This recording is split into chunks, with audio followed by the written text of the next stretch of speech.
ሰላም ጤና ይስጥልን የቻናሌ ቤተሰቦች፣ ዛሬ በሶሻል ሚዲያ አነጋጋሪ በሆነው በሩታ በአብርሃም ጉዳይ ዙሪያ እጅግ አስደንጋጭና አዳዲስ መረጃዎች ይዘንላችሁ ይቀርበናል። አብርሃም በእውነት ታሰረ? ሩታስ ምን አይነት የማይደገም ውሳኔ ወሰነች? እስከመጨረሻው አብራችሁን ቆዩ። ለቻናሌ አዲስ ከሆናችሁ ሰብስክራይብ ማድረጋችሁ እንዳትረሱ። በትላንትናው ዕለት ሁላችንም ያስደነገጠ ዜና አብርሃምና ሄርሜላ በቁጥጥር ስር መዋላቸው ነበረ። መረጃዎች እንደሚያመለክቱት ከሆነ ሁለቱም እስር ቤት አድረዋል። ዛሬ ረፋድ ላይ ደግሞ አብርሃምን በዋስ ለማስፈታት ቡዜና ጓደኞቹ ከፍተኛ ሩጫ ላይ መሆናቸው ታውቋል። ነገር ግን እስካሁን ድረስ ዋስትና አልተሳካም።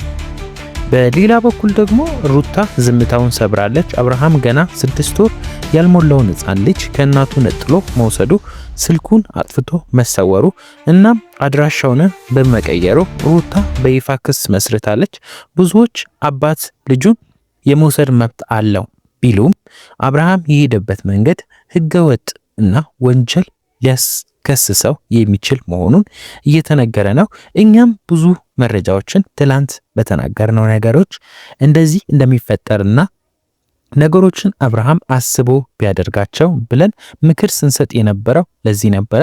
አብርሃም ያደረገው ነገር አንድን እናት ከእናት ልጅ ነጥሎ ለዛውም አራስ ልጅ ነጥሎ መውሰድ ወይም ያለ ፍቃድ መውሰድ ለልጁም አደጋ ስለሚሆን ያለ እናት ፍቃድ የማይፈለግ ቦታና ለልጁ የማይመጥን ቦታ ይዞ በመገኘት ወይም ልጁን እንዳታገኝ ይዞ በመሰወር ብዙ ክሶች እንደሚቀርቡበት አውርተን ነበረ። እናም ዛሬ ትላንት ያወራነው ሙሉ በሙሉ እየተደረገ እንደሆነ አይታችኋል፣ እየሰማችሁም ነው። እናም ውድ ተመልካቾቼ እናንተም ሐሳብ አስተያየታችሁን አስቀምጡልን። በዚህ መሃል የዳኒ ሮያል ስም በስፋት እየተነሳ ነው። ዳኒ ፖሊስ ይዞ በመምጣቱ አብርሃምን እንዲያዝ ማድረጉ ተመልካችን ለሁለት ከፍሎታል። ለሩታ አስቦ ነው የሚሉ እንዳሉ ሁሉ አይ አጋጣሚውን ተጠቅሞ አብርሃምን ለመጉዳት ነው የሚሉ አልጠፉም። ሜሪ በበኩሏ በአብርሃም ድርጊት ክፉኛ ተቆጥታለች። ልጁን ከእናት ነጥሎ መደበቅ ተገቢ አይደለም ስትል በስሜት ትኩራራ ትደመጣለች። ብዙ ነገርም ሲናገሩ ነበረ። ከዛም አልፎ ግን ሜሪና ዳኒ ትላንት ያደረጉት ነገር ትክክል እንዳልሆነ አብዛኛዎች እየተናገሩ የሚገኙት እውነት ነው።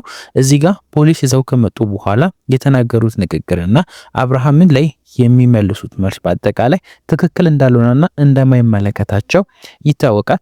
እዚህ ጋር መናገር ያለባትም ሩታ ናት፣ ተጎጂዋም ሩታ ናት። የሩታን ልጅ እስከወሰደ ድረስ ደሞም ከዛም አልፎ ትልቁ ነገር እናትና አባቶቻቸው የልጁ እናትና አባት ነው። መነጋገርም ያለባቸው ብትከስም እናቱ ናት፣ ቢከሰስም አባቱ ነው። እነሱ ናቸው እዚህ ጋር መጨረስ ያለባቸው። የነሱ ጣልቃ ገብነት ነገሮቹን ይበልጥ ያወሳስባል፣ ያበላሻል እንጂ ምንም አሳምሮ ማያቅም፣ አስተካክሎ ማያቅም። እዚህ ጋር እነሱ ነገሮችን እያበላሹ ነው። ከመጀመሪያው ጀምሮ እስካሁን ድረስ ነገሮቹ ይበልጥ እየተባባሱ የመጡት በእነሱ ምክንያት እንደሆነ ብዙ ተመልካቾችም እየተናገሩ ይገኛሉ። እየተረዱም የራሳቸውንም አስተያየት እየሰጡ ይገኛሉ። ይሄ ትክክል እንዳልሆነ ሁላችንም እናውቃለን።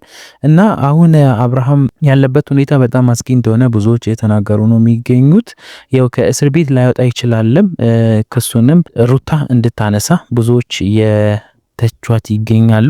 የልጅሽ አባት ነው እንዴት ተከሽዋለሽ በማለት ነገሮቹን ይበልጥ ውስብስብ እያደረጉ ይገኛሉ። በሁለቱ ቤተሰቦች እስካሁን ጣልቃ አልገቡም። እስካሁን ድረስ ከቡዜ ውጪ ሌላ ሰው ጣልቃ የገባ የለም። ነገሮቹን እሷ ናት ለማስተካከል እየጣረች ያለችው። በሩታ ቤተሰቦች እስካሁን ድረስ የመጣም የለም፣ የጠየቃትም የለም። ያው አይተዋል ሰምተዋል ብለን ነው እኛ የምናስበው። ነገር ግን መጥተው የጠየቋት ነገር የለም። እና ውድ ቤተሰቦቼ አብርሃም በዋስ ይፈታ ይሁን ወይንስ የሩታ ክስ ወደ ከፍተኛ ደረጃ ያመራ? እናንተ በዚህ ጉዳይ ላይ ምን ትላላችሁ? አብርሃም ልጁን መውሰድ መብቱ ነው ወይንስ ወንጀል? ሀሳባችሁን በኮሜንት መስጫው ላይ አጋሩን።